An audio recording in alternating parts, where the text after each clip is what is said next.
Good morning, everyone. We welcome you this morning to the Unitarian Universalist Fellowship of Northern Nevada, where it is our mission to grow together in love, faith, justice, and joy. My name is Linda O'Neill. My pronouns are she and her. I am honored to serve as your worship associate today. I am humbled by the experience to be able to see all of you together and connect with each of you in this hour.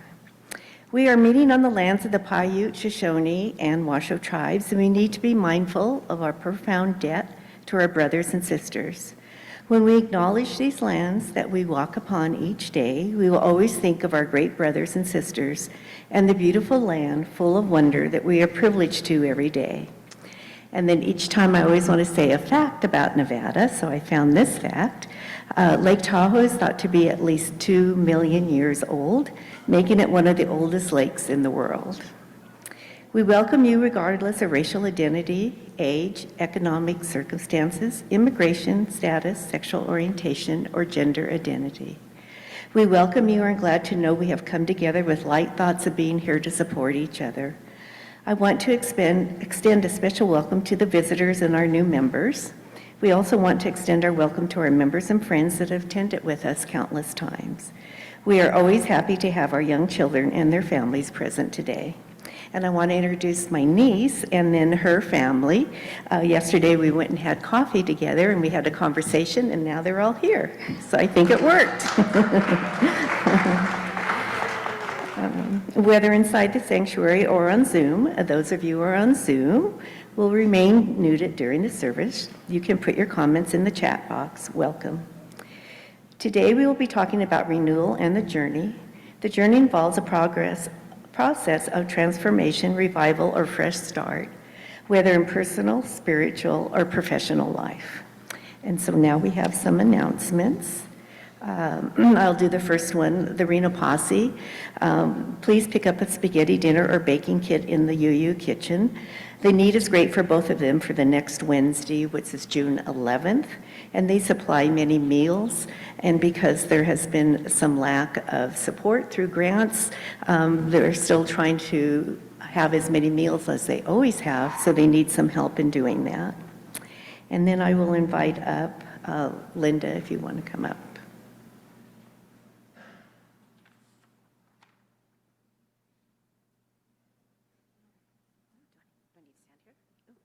Good morning, everyone. Linda Bowman, co-president this year, soon to end. Anyway, I just wanted to remind you that we are having our annual meeting today, and it's really important that we get a quorum. So if those of you that are members, if you could maybe get some coffee and then come back in about 15-20 minutes, visit with your friends and family. It's really important. Our annual meeting today, we're going to vote on our budget for next year. We have a slight bylaw change. And we are going to hear about the candidates for next year. So please stay. And those of you that are on Zoom, you're also able to, if you can just take a little break for a little bit right after service, use the same link and come right back on. And then we just need a couple folks to help us move a few tables. Not too bad, not like usual. So anyway, thank you, and we'll see you after service. So Alan.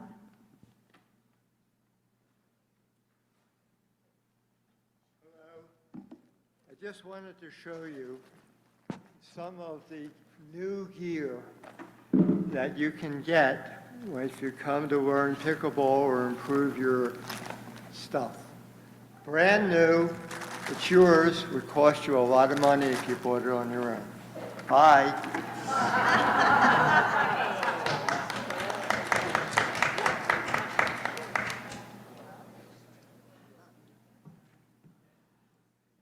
Good morning.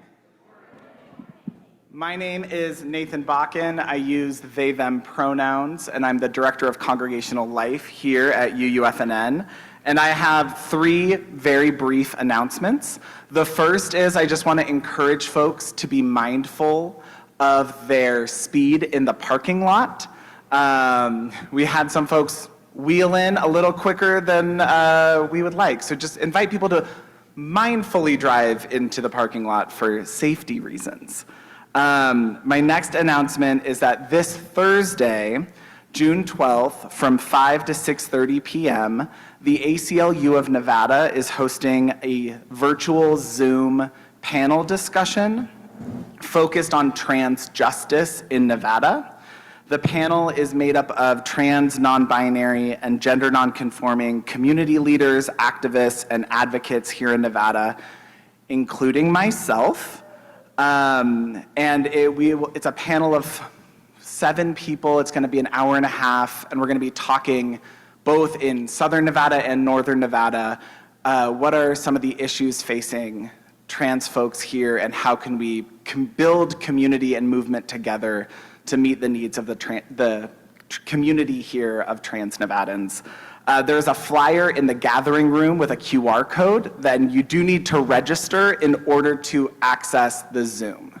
So you can use the QR code on the flyer in the gathering room to register, or you can go to the ACLU of Nevada's website and register. And that's this Thursday, June 12th, from 5 to 6:30 p.m.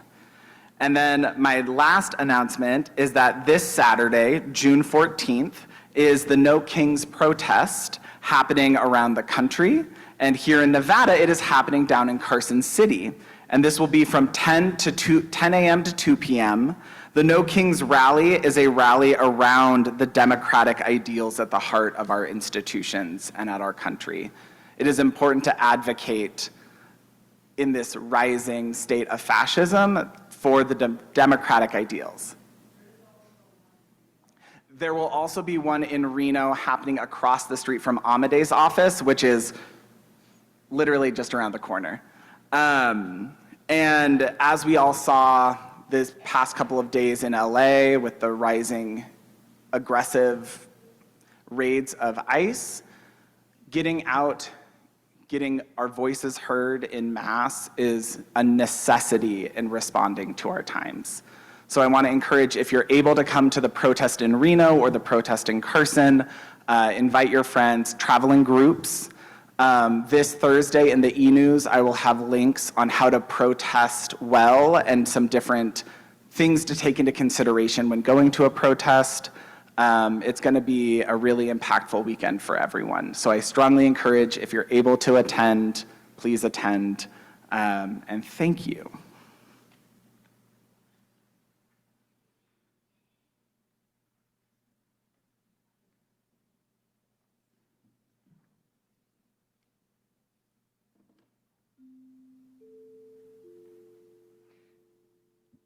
No, this is not a message from NBC. This is our climate notes for today. My name is Deborah Graham, and my pronouns are she, her. We are so lucky to be UUs, because whatever social justice issue is closest to your heart, you will find friends here who agree with you and will support what you're trying to do in your efforts. There's no question, there's more power as a group than as individuals. There's so many social justice issues, and they are all important, but no one person can give their energy to all the issues. You have to focus on the one that's closest to your heart. For me, that issue is the climate crisis. After all, if the climate issues aren't resolved, all the other social issues become sort of rhetoric. Then within the issues, there are many possible ways to focus and throw your energies. There are groups to protect the endangered species, groups to protect our wild special places. There are groups to focus on being sources of information, and groups that focus on the political side and who is going to protect the climate and who will not. For me, the group within the group that rises to the top is Earth Justice, because the Earth needs a good lawyer. They won 85% of the cases against climate in Trump's first term, and they are ready to duke it out again in court. I enjoy getting their newsletter and reading about the cases they won and the cases that are in progress. This week I've been reading The Iron Heel by Jack London that I borrowed from my son. The quote at the beginning of the book gives no indication who wrote it, but thanks to Google, I found that it was written by Alfred Lord Tennyson and taken from his poem, The Play. At first, this earth, a stage so gloomed with woe, you almost sicken at the shifting of the scenes. And yet, be patient. Our playwright may show in some fifth act what this wild drama means. We seem to be in the middle of a wild drama ourselves, but in this case, we can participate with the playwright by getting involved. Thank you.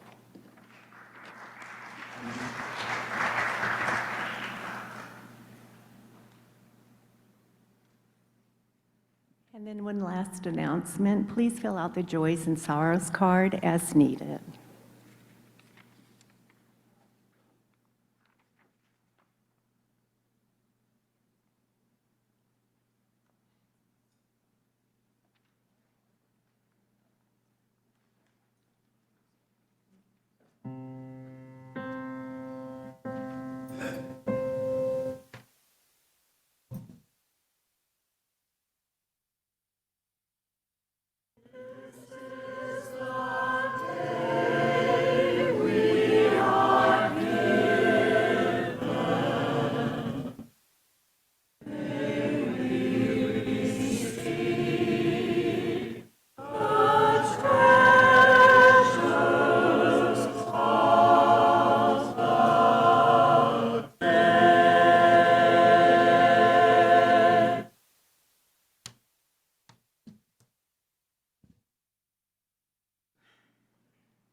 I'm going to invite Sarah up to do our chalice lighting today.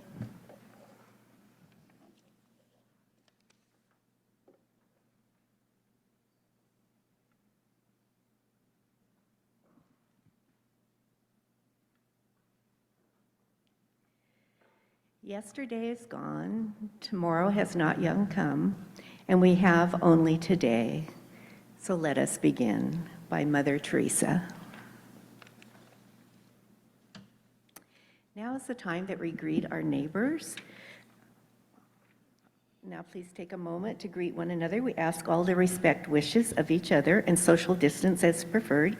Please welcome each other. And I will start the singing bowl to end our friendly hellos to those around us.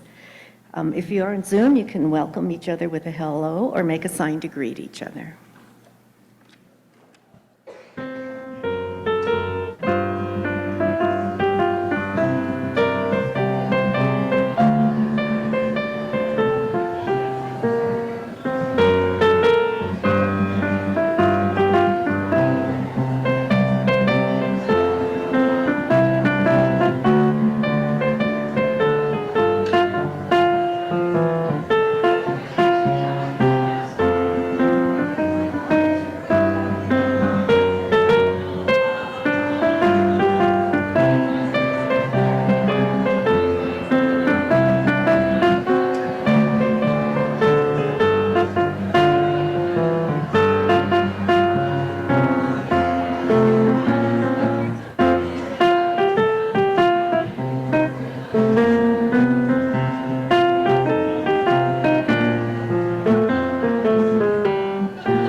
Hi there. We're all having a great time. It's a beautiful day. We're all having a great time. I feel awful breaking this up. I know, we should party more. Good morning, all. My name is Xiomara Rodriguez. My pronouns are her, she, and ella.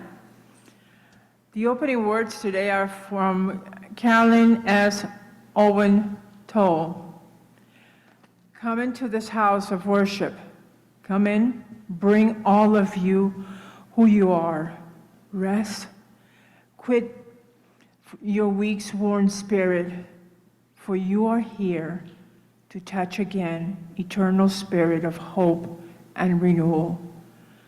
Calm your harried peace, for this hour let us care the fruitless and worries and set aside.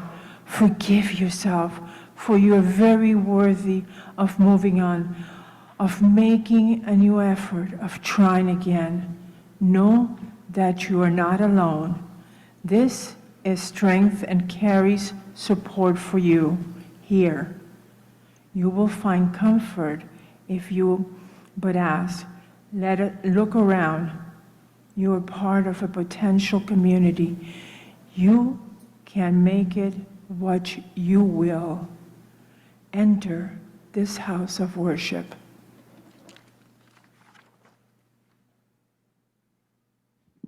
Good morning. Please rise in body or spirit and join us in singing number 38 in our gray hymnal.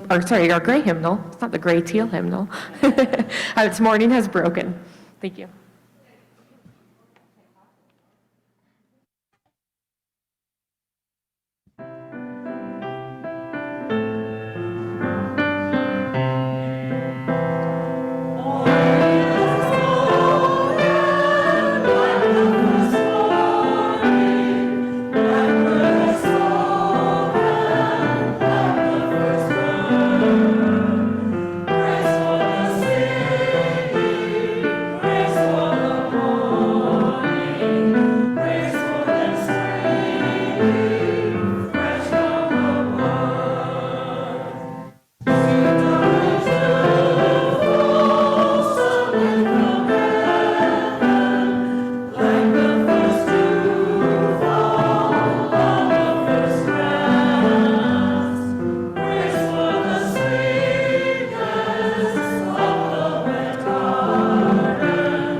So for Stories for All Ages, we have a book about the renewal of the earth, trying to keep it safe. And Kai was going to be speaking today and reading the book, which he does a much better job. But he's very sick. And so after he reads the book and we leave, I usually give him a treat. So then he wanted to make sure. So he said, "I'm really sick, Gigi. I have 4 blankets on me and I'm really shivering." I said, "Well, I'm sorry." And he said, "Actually, I have 6 blankets on me." So he wants his treat is what he's trying to get. So, okay.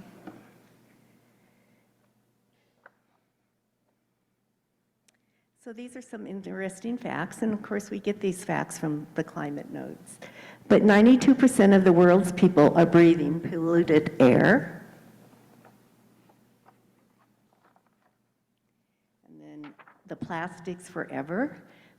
And this is something that's always really concerning. Once a plastic object, such as a toy or water bottle, is made, it sticks around for a very long time. Plastics does not rot away, it just breaks down into smaller and smaller pieces. We have to find somewhere to put all the plastic objects we throw away.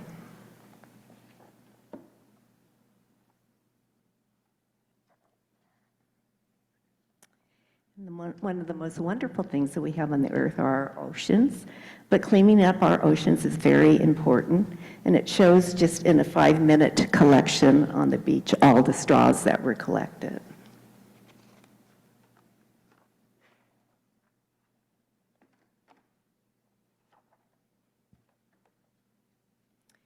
More than 500,000 marble-sized or larger pieces of rubbish are orbiting the earth.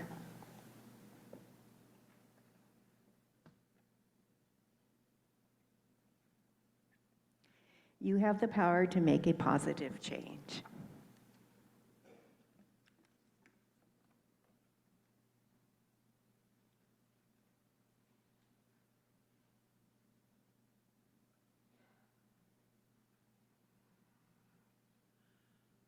I have a few joys and concern. The first is a joy from me. My great-grandson, Keenan, graduated on Friday from kindergarten. We made it through the year. 12 more years to go.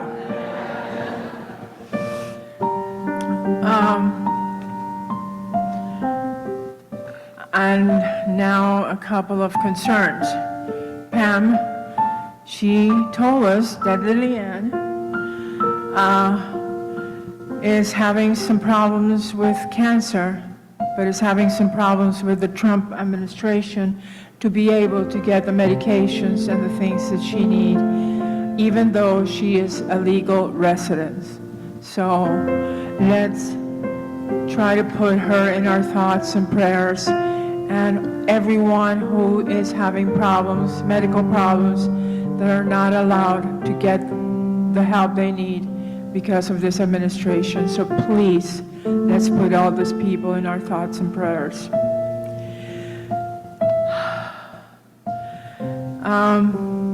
Nathan said this before about what's happening in LA. For me, this is a very hard situation. I have problems dealing with what this administration is doing to our immigrants, all of our immigrants, and some of us are legal residents, permanent residents, and some of us are born citizens. But still, we get tagged the wrong way. We are not criminals. None of us are criminals. So,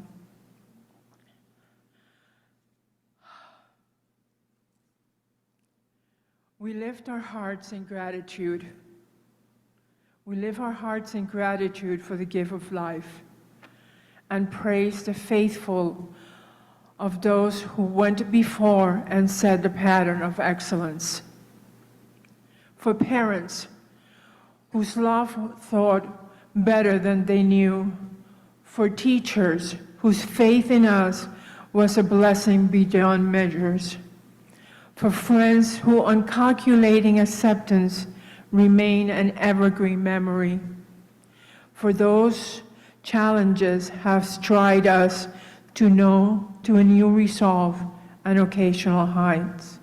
May we find in these moments together a blessing of peace, renewal, that we may return to the daily rounds with calmness, strength, adequate to our needs.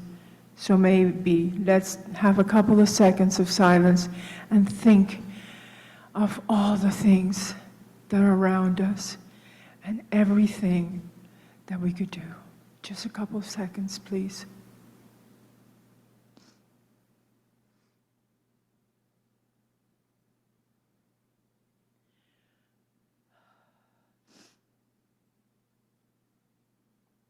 Holy is this place. Blessed this ground on which we stand. Holy is this place.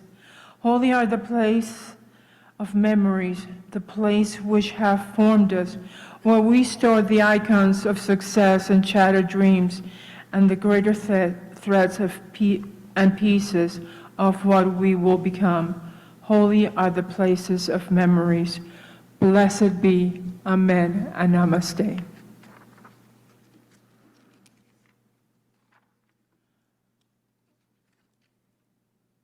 I guess I'll stand here a little bit longer.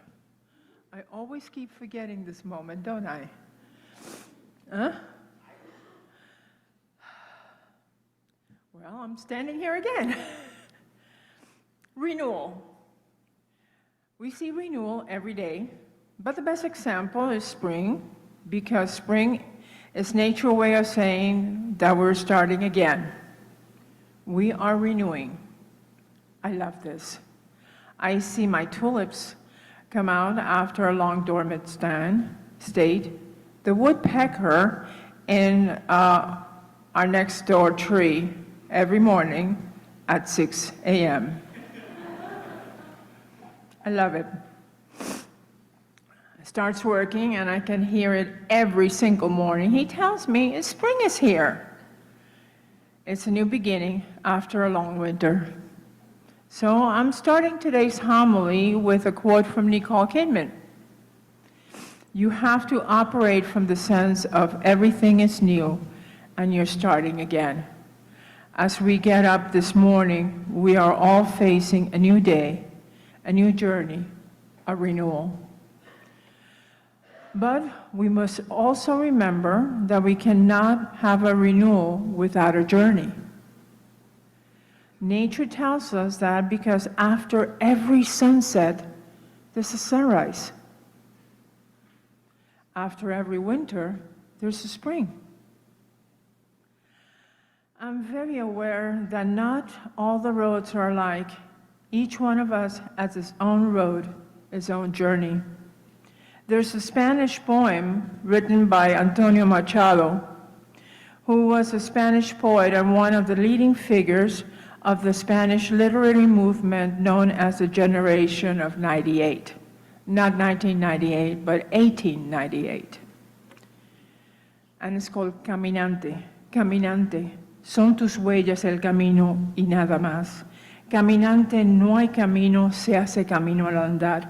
Al andar se hace camino y al volver la vista atrás se ve la senda que nunca se va a volver a pisar. Caminante, no hay camino, se hace camino al andar.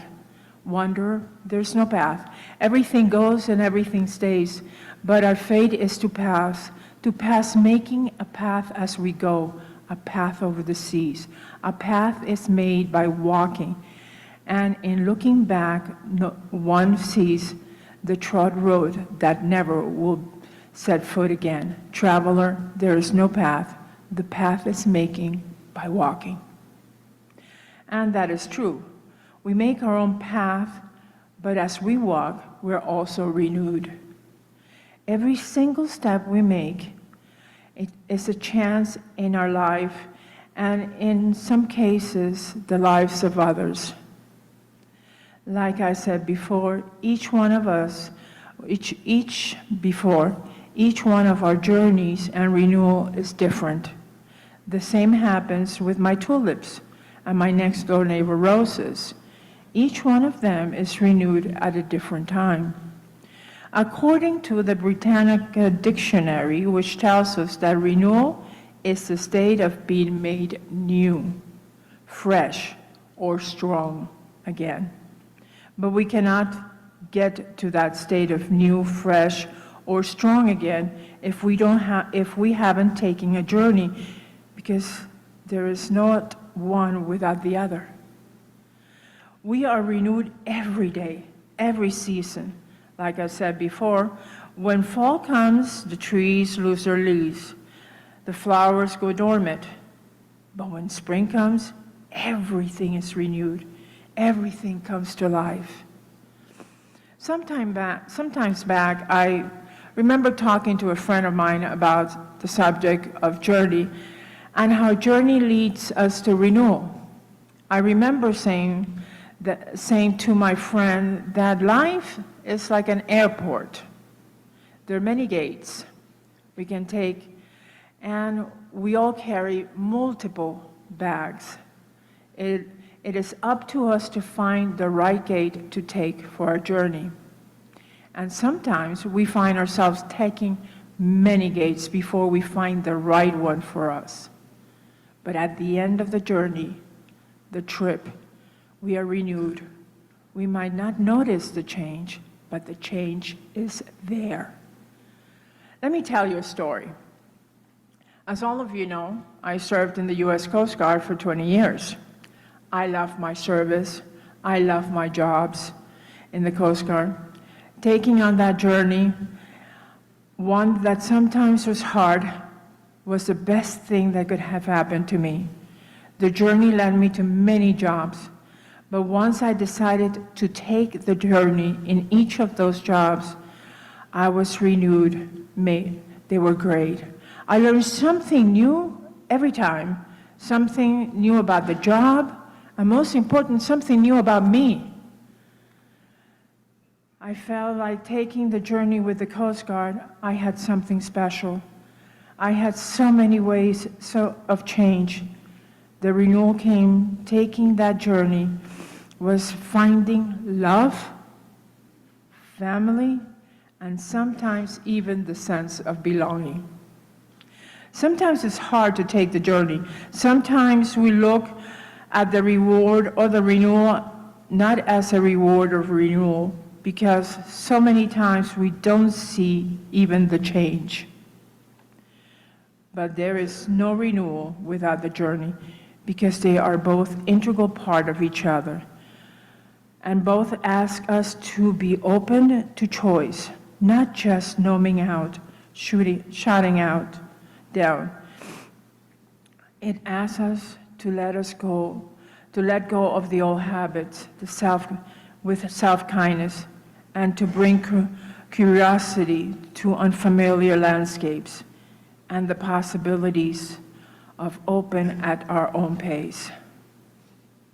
Many times, we look at destination of our journey without considering what we are learning on the way.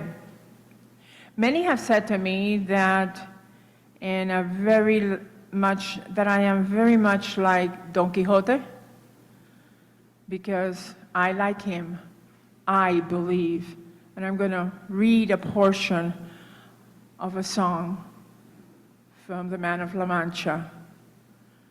To dream the impossible dream, to fight the unbeatable foe, to bear with unbearable sorrows, and to run where their brave dare not go.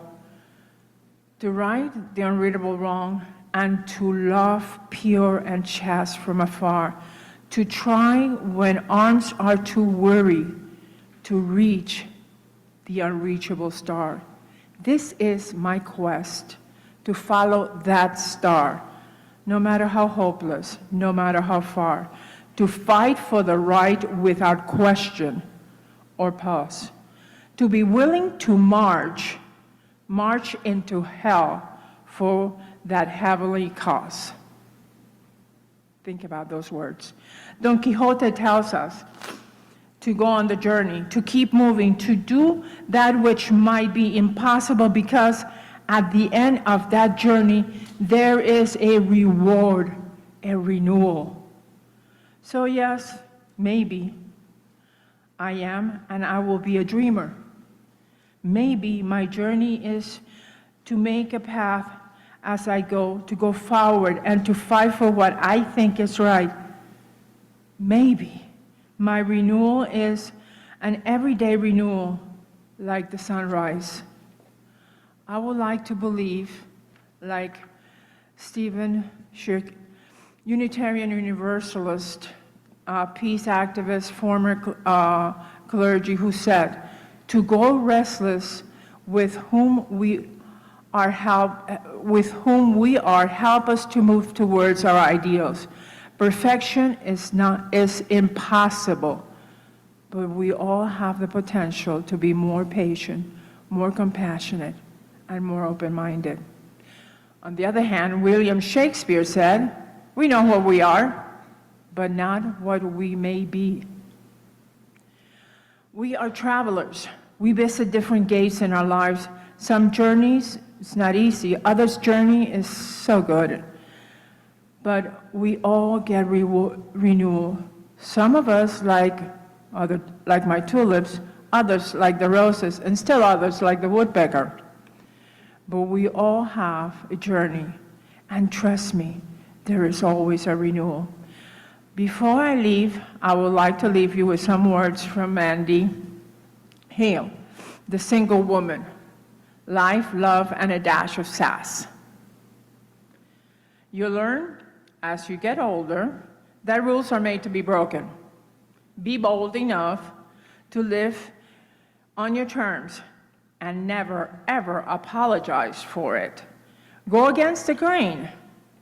Refuse to conform. Take the road less traveled instead of the well-beaten path. Laugh in the face of adversity and leap before you look. Dance as though nobody is watching. March to the beat of your own drum and stubbornly refuse to fit in. Remember that this is your journey, your camino.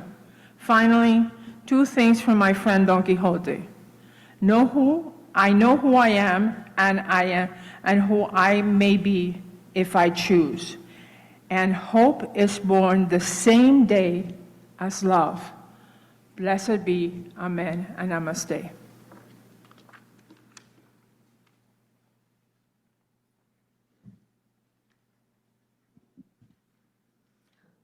The choir is going to be singing a piece called The Road Not Taken. The lyrics are actually from a Robert Frost poem, and I encourage you to listen to them as we sing it for you. Thanks.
As we approach the time for the offering, please give what you will for the church that has meant so much to you, and for the church that has meant so much to those who came before you, and for the church that will mean so much to people you will never know. Give what you will, for you are a generous people. For those of us that are physically together here at the sanctuary, we'll be passing the basket. For those of us that are on Zoom, you can do your offering virtually. Just follow the steps on the slide. Here at UUFNN each month, we give folks an opportunity to share our generosity by sharing with a designated nonprofit. The Share the Plate recipient for the month of June is Sierra Psychedelic Society. They offer community support around the safe and therapeutic use of psychedelic medicines. These powerful tools, rooted in both ancient traditions and modern science, have shown remarkable potential for treating a wide range of mental health conditions. Now let the offering begin.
Please join Lois and myself to dedicate these offerings to the work of this fellowship, which is helping more people grow in love, faith, justice, and joy. We dedicate ourselves, and these are offerings.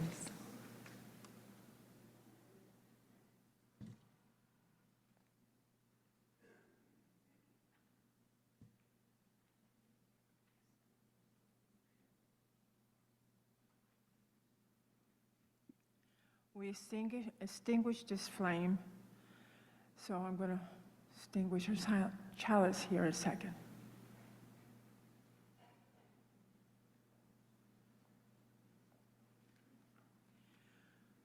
We extinguish this flame, but not the light of truth, the warmth of this community, or the fire of commitment. We carry it in our hearts until we're here again together.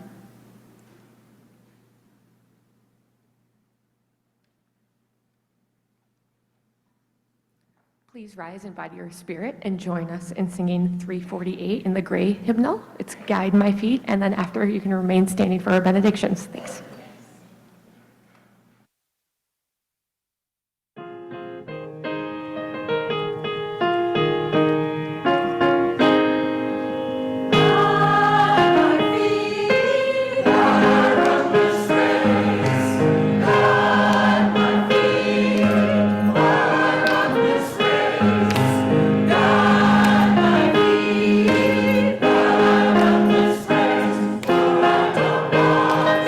you.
Please remain standing for a benediction.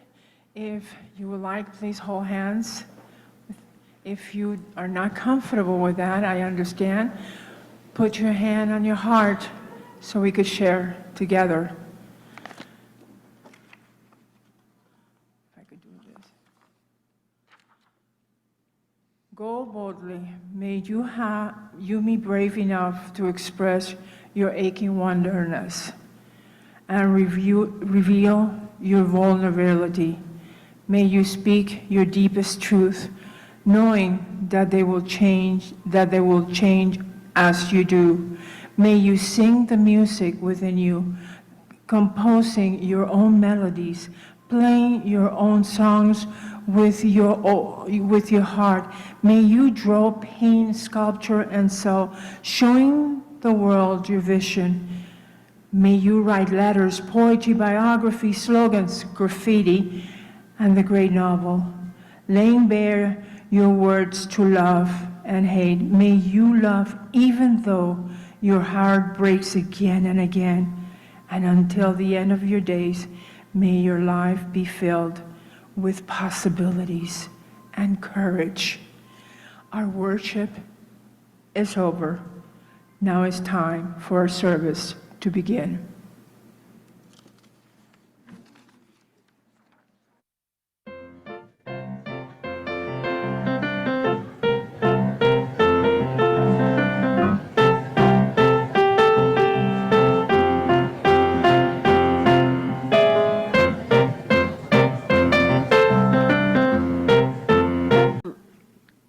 Secretary Chris Hyland, would you please like to explain how this will happen in the Great Room?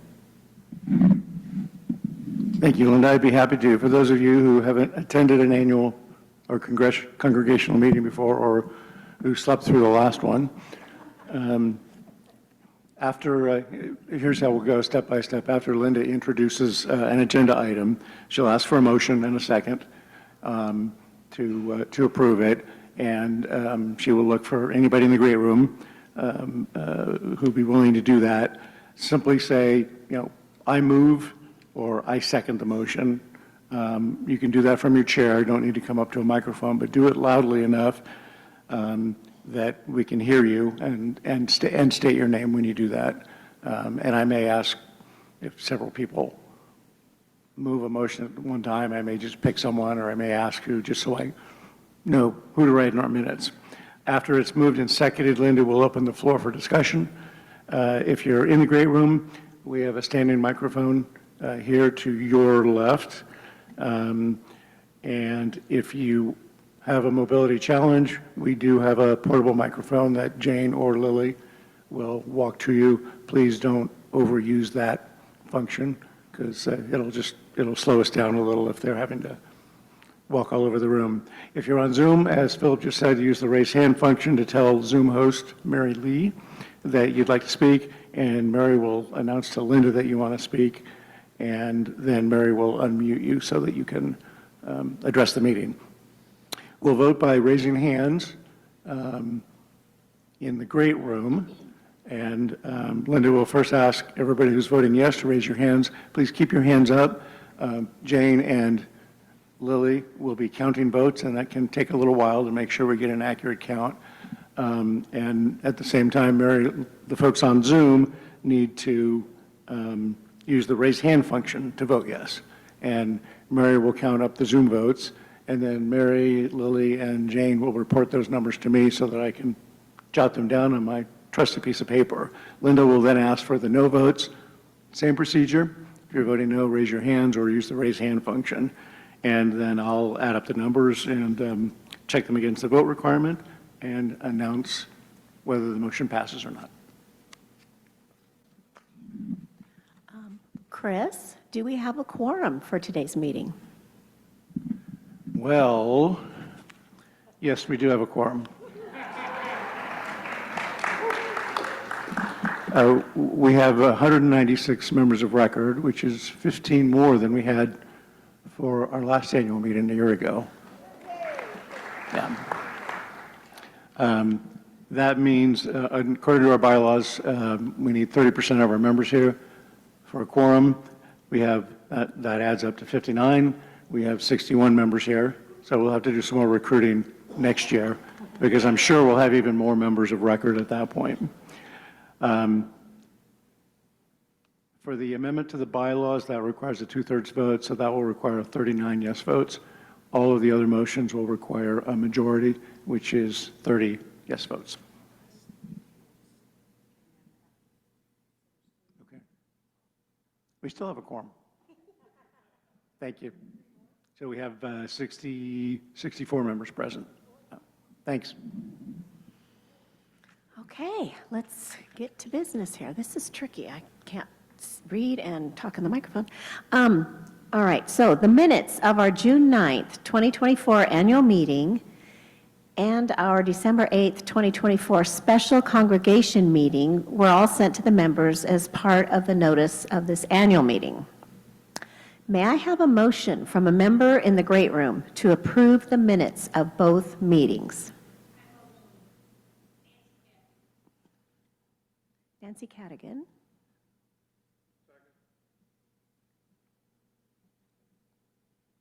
Okay. All right, wait a second. I open the discussion on approving the minutes of the 2024 annual meeting and the special congregational meeting. If you are in the great room and wish to speak to the motion, please step up to the microphone or ask that a microphone be brought to you.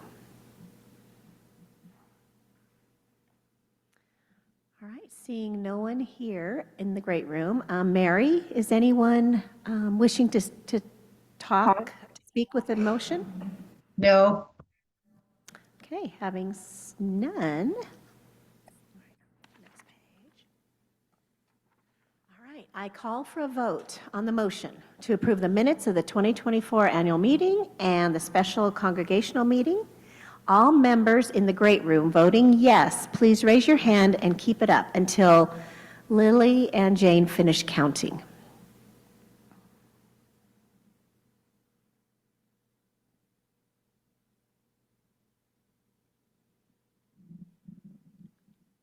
And Mary, whenever you have a count, let us know.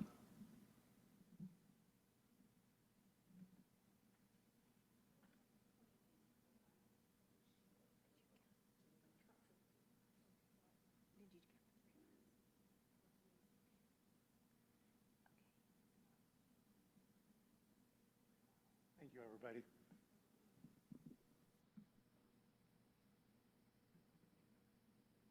Mary, do you have a count for us? It took a while. I have 6. Thank you. And now go to the nose, right? Okay. All right, in the great room, if you are a no voter, please raise your hand so we can get a count. I see none. Mary? I'm guessing no. You have no no's. I have no votes. Wonderful. No no's. Okay, Chris. Well, that makes the math a little bit easy. The motion passes and the minutes are approved. Thanks. All right, on to the presentation of the bylaws. And I'm going to turn to Chris to present the proposed bylaw amendment.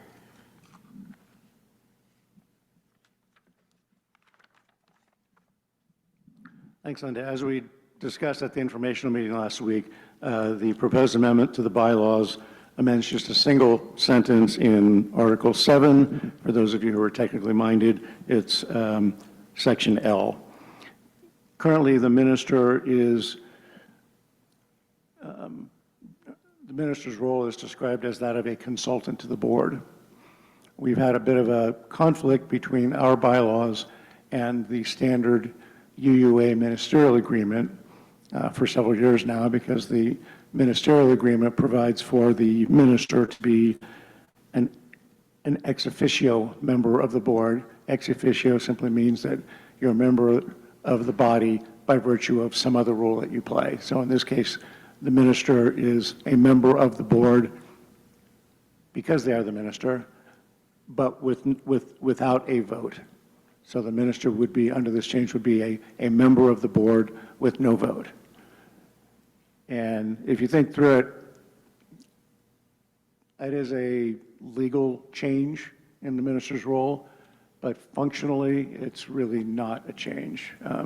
For the 5+ years that I have served on the board, and I've been told by folks whose memories go back farther than that, our minister has always routinely attended board meetings, at least in recent years, and effectively served as a consultant to the board, providing advice on issues that were within the minister's portfolio, but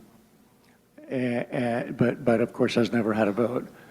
In effect, nothing will change with this amendment. Our minister will continue to attend board meetings. We will continue to get the wise counsel of our minister. The minister will continue to hear from the board, and we'll go on from there. Thank you, Chris. All right, may I have a motion from a member here in the great room to approve the proposed amendment? I move approval of the minute of the bylaw. Thanks, Dave. Nancy Ann Cadigan? Thank you. And now I'd like to open discussion on approving the amendment to Article 7 of the bylaws. Anyone in the great room wish to speak to that? I see none. Mary, do you have anyone that would like to speak to the motion? No, I don't. Great. All right. All right, I'm going to call for the vote on the motion to approve the amendment. So those in the great room, please raise your hands if you're voting yes. And Mary, go ahead and count yours too.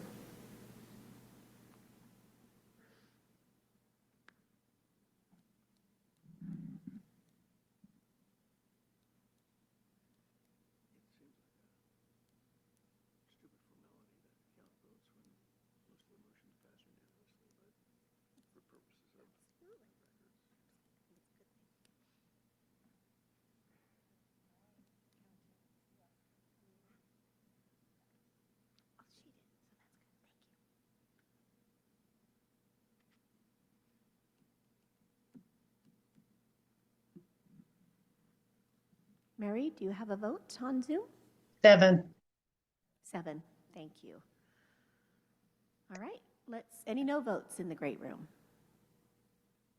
Seeing none? Any no votes on Zoom, Mary? No. Perfect. The motion passes. We needed 33 yes votes, 2/3 of the quorum, and we received 64 yes votes for that motion. Thank you.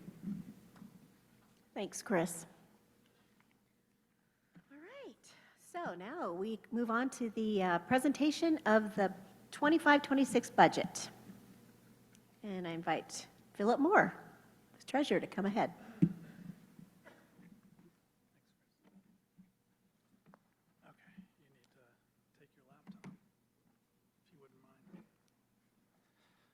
Okay, because Bob wouldn't let me get away without having a musical reference, I want to refer you all to Wicked and What Is That Feeling?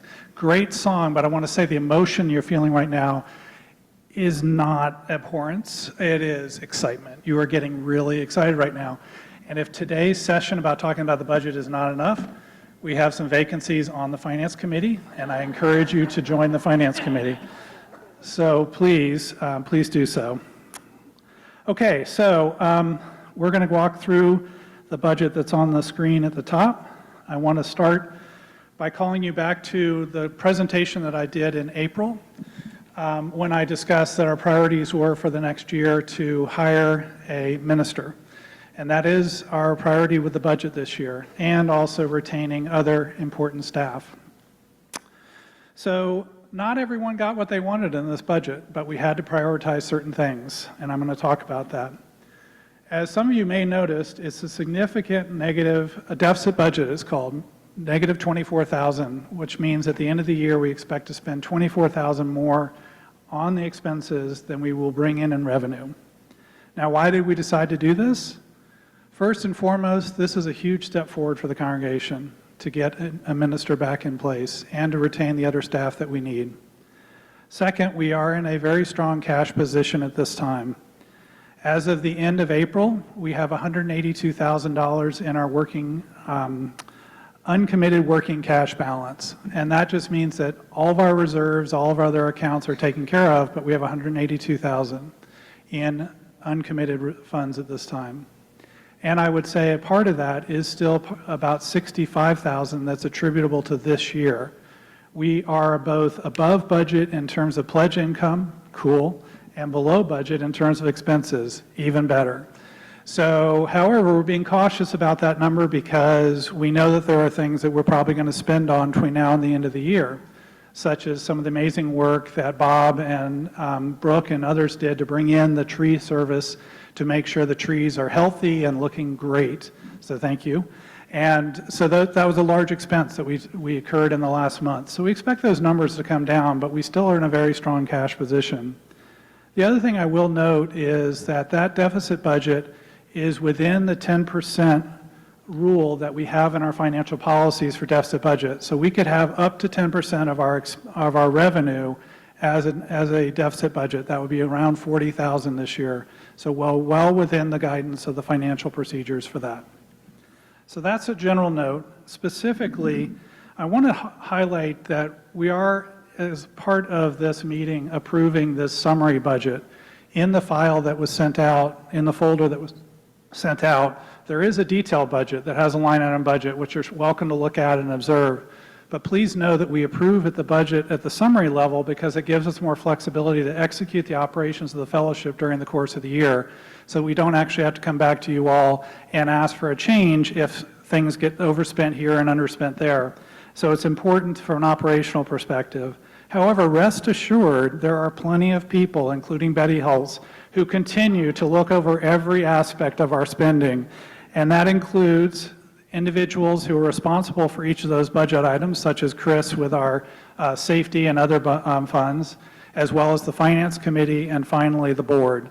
So we are watching those carefully. So your approval allows us to spend within broader categories while we manage the individual details. So looking at the income side of the budget, obviously very good news here. Because of your generosity, we were able to exceed our income goal. And importantly, we also increased the number of people pledging this year from 104 last year to 115 this year, which is great. And at the same time, these results will be difficult to replicate next year. We're going to have to work at it. And I'll give you just a couple quick reasons, not the least of which we had one very generous donor who gave $26,000 in doing the match. And that doesn't mean that's the only money that came in. We had another group of people who generously increased their pledges by $26,000. So, but that is one person that's giving a large percentage of our budget. So we have to continue to spread that out. We also had 63% of our members who pledged. I'd like to see that number closer to 70 or 80%. But there are people who do give regularly who decide not to pledge, and you know who you are, and that's fine. It's just that pledging makes it easier, makes it possible for us to use those monies in planned expenses rather than hope and pray, which we do, that monies will come in. We need to continue to fund these efforts. We need to continue to be engaged, and I'll talk a little bit more about that later. One thing you'll also see on the income side, for those who paying close attention, is the reduction in the fundraising income for this year. And that's just because we decided not to do the auction again, and we are trying out new things. Thank you, Alan. Thank you, others who are doing all that great work. Participate in that. It's a lot of fun to be had, and they're not willing to step into raising quite as much money yet until we show them that, yes, we're willing to have fun, and so we can bring that money back up. So that's on the income side. Again, quickly exceeded our pledge income goal and reduced our fundraising a little bit. Looking at the expense side, and again, today I'm really highlighting the major changes in the budget, not every single detail. On the administration side, we have, as we all know, a wonderful new choir director in Samantha, and she has requested appropriately some increases in the budget. And so we have given her some additional dollars to do some of the things that she wants to do and the choir wants to do to improve our music program. One of the large line items you'll see under the administrative category is something called denominational affairs. A lovely word, a lovely phrase for what we give our national organization, the Unitarian Universalist Association. We are one of over 1,000 member congregations, and unlike other denominations, we don't get money coming from them. We give them money to support them in the work that they do. And some of the big things that I think about are helping us out with our ministerial transition, giving us best practices, giving us materials for RE, and then also holding the General Assembly. And so all of these are valuable ways for us as Unitarians, Unitarian Universalists, excuse me, Betty, to get together on a regular basis to check in with each other, decide what's the best practice going on. That's what UUA represents. So they provide a lot of assistance. So the amount that we give them is not the entire amount that they ask for us. They set a certain bar for different regions, different congregation sizes. We, as other congregations, done is adjust that more to our means at this time. So that's about half of what they think is the appropriate congregation contribution for us. But we feel comfortable with that, and they haven't kicked us out yet. So I think we're good on that. All right, staffing. This is a big area of change, as I mentioned earlier. Our goal with every one of our staff members is to be at the mid-range for UUA recommendations for our congregation size, which is called mid-range, medium, and our region. So we want to make sure that we're staying consistent with what the UUA thinks is appropriate for our staff. So wherever we had staff that were still below those mid-ranges, as a base change this year, they got a COLA increase. Some of our staff are above that mid-range, so they did not get an adjustment. First change was to give 5 additional hours a week to Samantha, again to assist her in doing the things that she wants to do with the choir. So she's now up to a big 15 hours a week. So you can imagine that's a crunch still, but it's less of a crunch than the 10 hours before. So well appropriate of that. Then we do have a 3/4 time minister. And Nancy and others can explain about what that process looks like for bringing that person on board. But for today, to say we have put aside that amount of money in both salary, housing, travel, all the sorts of expenses that would be associated with bringing that person on board for the year. We have also kept in there 3/4 time. Did Nathan leave? Yes. Oh, you're fine. So we're not booting Nathan out by any stretch of the imagination. They request an adjustment to their hours. In our original budget, we had actually assumed that they would be at halftime. We realized pretty quickly that switching them to halftime immediately would be somewhat unrealistic, given that we're not sure exactly when we're going to bring in the new minister, hopefully August 1st, we don't know. But in the transition, we would need more of Nathan's time to make sure that that transition goes smoothly. And they believe, and I concur, but this will be up to further discussions, that their time would probably be valuable. And that 3/4 time will be valuable for the rest of the year. Now, I'm not a time management specialist. They are. You can ask them how they're balancing their life and academic work and 3/4 time here, but, not my job. I just have to make sure they get paid. All right. The last one additional change is Chris Picards, as part of the board work, brought forward a proposal for a social media coordinator. We've put aside 3,000 hours for that, $3,000 for that position for this year to start a pilot to see what that looks like. And we'll outline those responsibilities later on, working with the new minister to say what's the best ways for us to employ social media to get the great word out about Unitarian Universalism in our fellowship. And so we'll come back and talk a lot more about that. Last but not least, as part of every year, we consider whether or not we want to set aside certain reserves for future expenses, such as parking lot repaving, tree work, other things. One of the really critical reserves is for the minister sabbatical. UU ministers are eligible for sabbatical every six years, and that means that if we have a minister for 6 years, that they would take a period of time off, and during that period of time off, we would still be paying them and be paying someone else to come in and do whatever work we find necessary. So we typically want to have 6 months worth of ministerial salary. We don't have that much right now, and so we are putting aside $1,200 this year to build towards that reserve in the future. So that's on the staffing side. On the facility side, one thing I do want to note is that thanks to the hard work of Dennis and others, that we are having a building maintenance dividend. The new AC system does not require as much maintenance as the old one did, and therefore we're not spending nearly as much at this time, which is great. Now, I know Dennis is going to come forward because the systems, with the summer's getting hotter, we knew that it'd be having a harder and harder time keeping up with the heat. So we'll probably have an investment in the future, but in the meantime, it's running well, and therefore we're not spending as much there. But we were conservative. We didn't take it down to the current expenditure rate with the unknown to happen, but that is some good news there. And last but not least, on the expense side, I will highlight that we do still have our mortgage.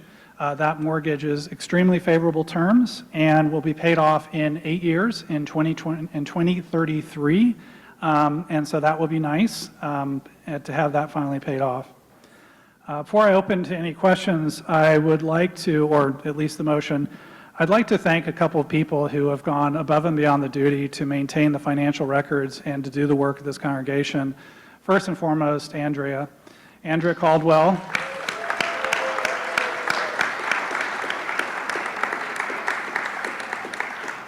I thought I was assistant treasurer and treasurer for too long. Well, Andrea was really assistant treasurer and treasurer for too long. Thank you, Andrea. The other person that is moving on to full-time retirement is Dave Hutchinson,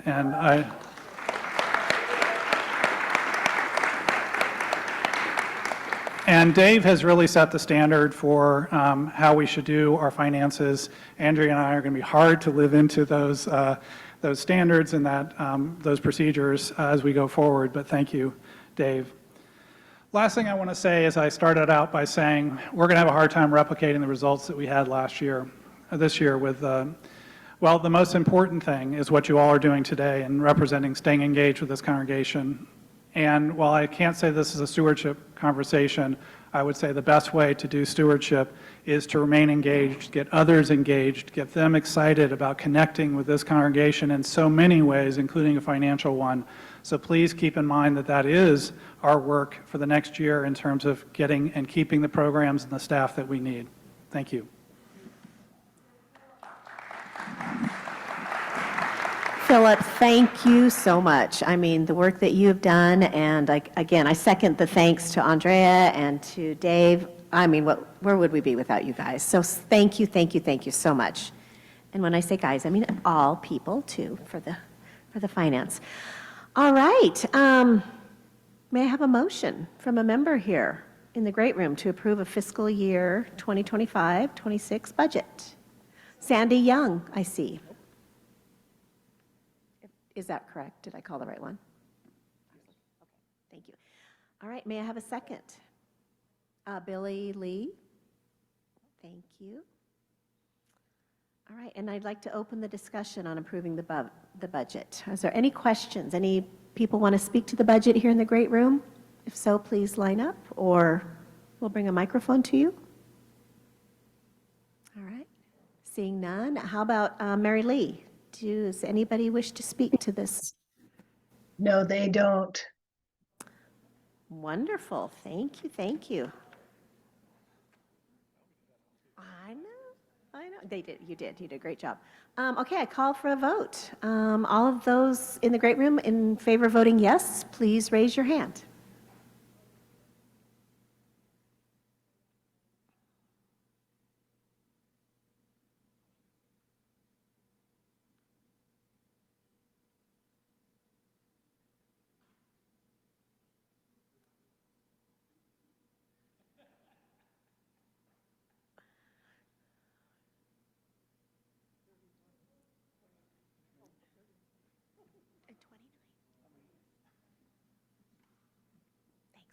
And Mary on Zoom?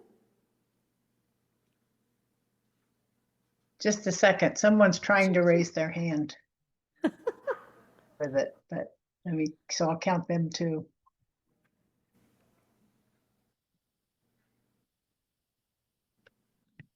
That's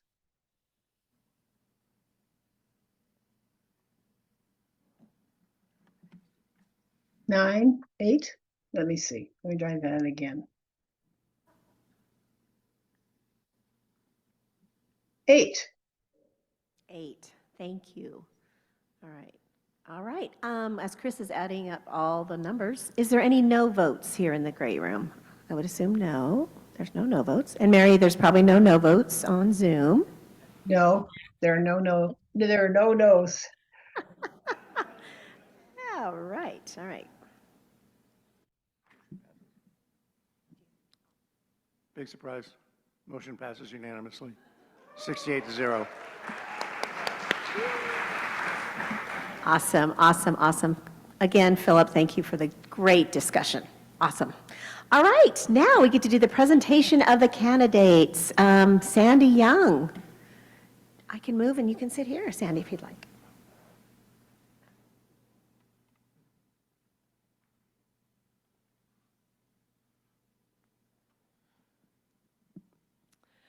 Okay, I will start with the Board of Trustees. For President, Lily Egan and Al Fahrenberg as co-presidents. Philip Moore, Treasurer. Tracy Warner, Secretary. John Franks, Trustee. Chris Pekars, Trustee. Michelle Hamilton, Trustee. Diana Glom Rogan, Trustee. Christine Silva, Trustee. We have a slate that is mostly new, of people coming in. And I want to thank the ones, the trustees that are going out for a great job this year, and then welcome the new Board of Trustees when they get voted for. So get your hand up.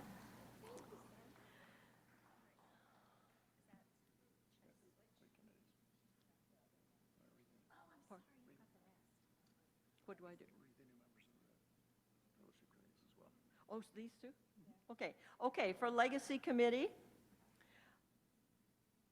Daniel Pianardo, Kathleen Burton, Jackie Riley, and Chris Hyland. Pardon me? I didn't have that. Oh, Cindy Fogel. I'm sorry, Cindy. Miss Cindy Fogel. So there are five people on the Legacy Committee. Leadership Development Committee is Rosalind Bedell, Melissa Smith, Lois Bianchi, Sandy Young, and Adrian Fisher. Committee on Shared Ministry is Tony DeBarger, Bob Alto, Valerie Cook, Billy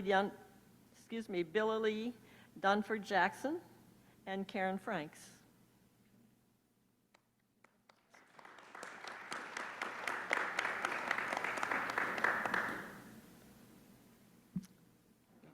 Okay, that's it. Okay. Wait. Yeah.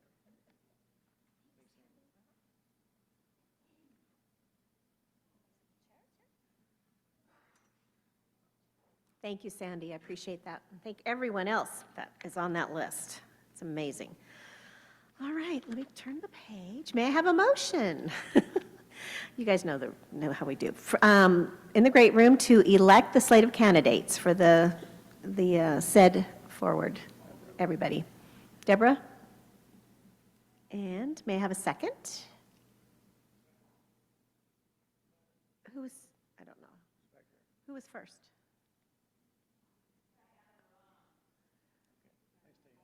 Okay, thank you. All right, open discussion. I wouldn't assume there's any. Mary, I would imagine there's none either. I'm just No, going through this. All right. Okay, let's call for the vote. Everybody yes in this room, please? Raise your hands.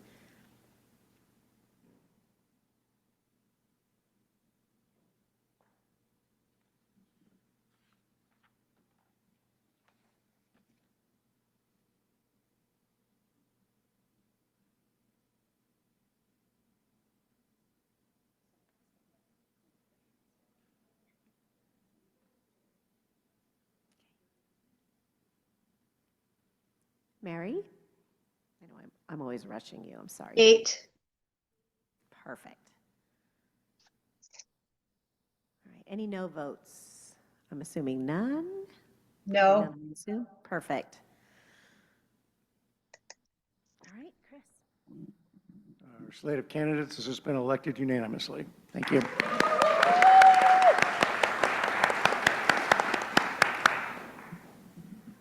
That is awesome. Okay, I'm just going to go through some highlights that the board did. I'm going to make it really fast.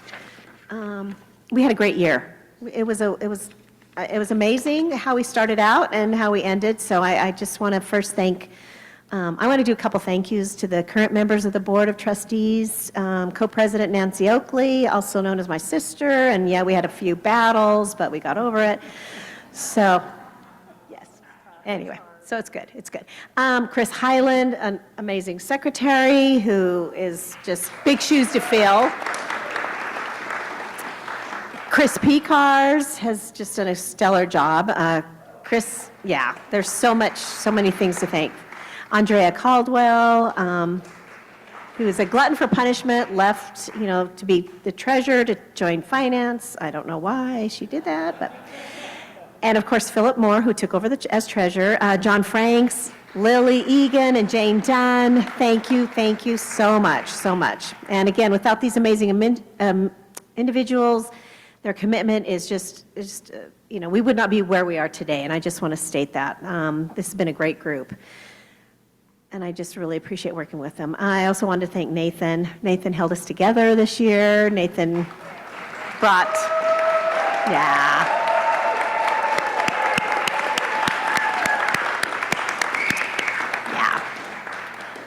I think Nathan knows they are loved, so I hope so. All right, just a couple highlights. Security cameras were installed, yes, around our campus. That was a big deal. And thank you, Chris, and your team that did that. We love the Building Use Task Force. They continue to improve and maintain this building, and they're, helping to ensure some maybe rental income at some point. The Grounds Committee continues to just kill it out there outside. They're doing a great job. This year we also did participation in Kristen Famula's ordination. That was a big deal. We had a successful stewardship campaign. We reached our goal. We actually finalized, UUA finally approved the documents that we submitted for our search or our interviewing process that will hopefully come up for a new minister. Thank you to Nancy and Chris and the team. They just did a great job on that. So yay, we're going to move forward on that. This year, we hired a new music director, Samantha Barnett, and she's been great. I just want to thank you, everybody. Oh, we celebrated UUFNN's 65th anniversary this year. That was a big deal. Big deal. And let's just thank all the committees and all the ongoing efforts. The Reno Posse, the worship team does fabulous. Our greeters, where am I? The Reno Posse, I don't know if I said that already. Fun Night was successful. That was a new thing that Nathan instituted for our people. COSM, LDC, Finance, you guys are just amazing. The collaboration for Safe Embrace. Citizens of Climate Lobby continues on. Let me see here. Oh, Marilee, our pianist, she continues doing a great job. I know, I'm just throwing these out there. Who else? Tech team. Yeah. Thank you. Mary on Zoom, who is just an anchor for us. So appreciate her. And the choir is, again, just stepping up. So, I just want to thank everybody. It's been a pleasure. I know Nancy and I are followed in some great, huge footsteps, and I know the next board will be just as amazing. And so I just want to thank you. So with that, I think Lily and Al, did you have some highlights you wanted to share?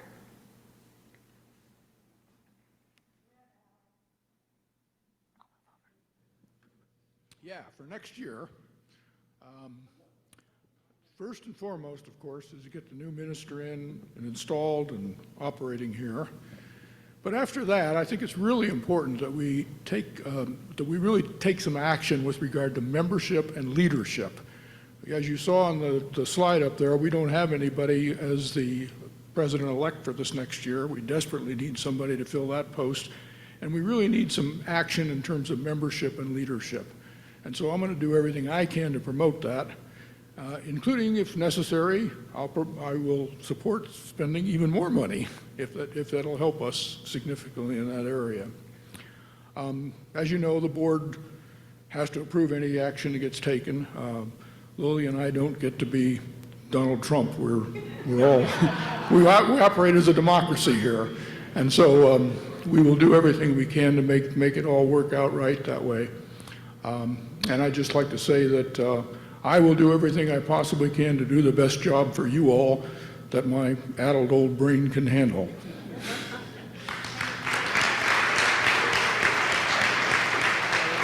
Okay. I know everyone wants to go home and eat. I just wanted to mention something that came to me last night. There was a wedding here, as a lot of you know. So after a little conversation with a few folks at the end of the wedding, I went home and decided to do a little research about generational terms and how they came about. I discovered I didn't really know that much about the exact dates and how the terms are used. You'll understand what I'm getting at. So I knew, of course, I'm a baby boomer. Maybe some of you do or don't know that baby boomers are now divided into two classes. The first, the pure ones, like me, were born between 1946 and 1955.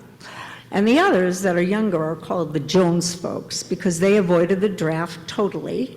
And apparently, they were known to be trying to keep up with the Joneses. That's not me saying that. They were supposed to be more materialistic than the pure ones. Anyway, my research last night after the wedding reminded me that the silent generation, which I didn't know much about, is the term given to the group before the boomers. Then I started thinking about the meeting last Sunday here, where Philip gave us a few statistics about the extent of involvement in and support of the fellowship by that generation. It was sobering for me to learn that the silent generation, as they're called, here should probably be called the silent but golden generation for their unbelievable, ongoing, and tireless contributions to UUFNN.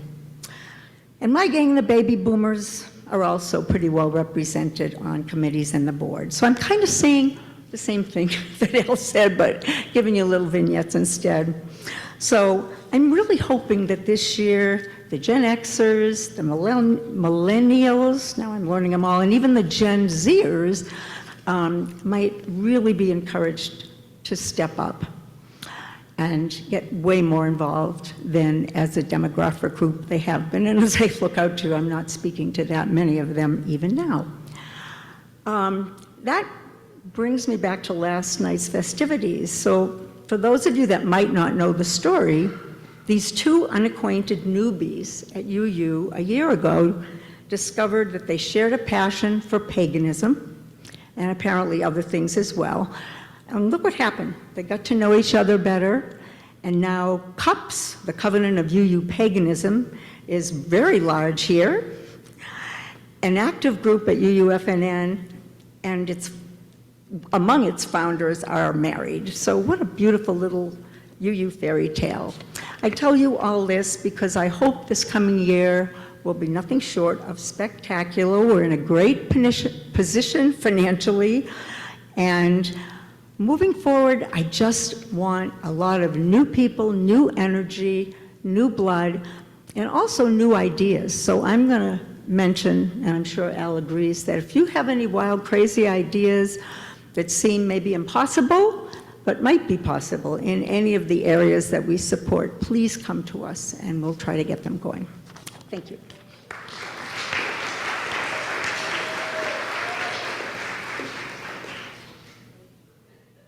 Thank you, Al and Lily.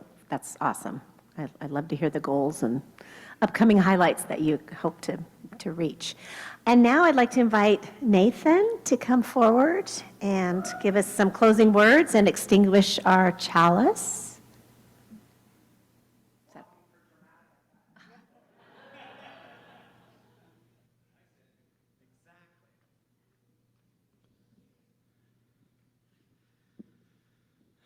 I want to invite everyone to just take a breath, inhale, and exhale with a sigh.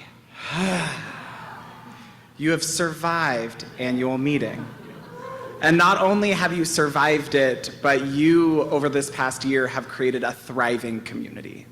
A community that is more stable, more connected, more engaged than it has been in the last 3 years I've been here. And I just want you all to sit in the joy of that work. And as I invite Jane, is Chris gonna extinguish it? Okay. As I invite Chris to extinguish our chalice, as that light goes out, know that the light of this community is carried in each and every one of us here. As that light is extinguished today, we carry it outward and into this next year of UUFNN. And may that light of community continue to guide us towards love, faith, justice, and joy. Amen, blessed be, and namaste.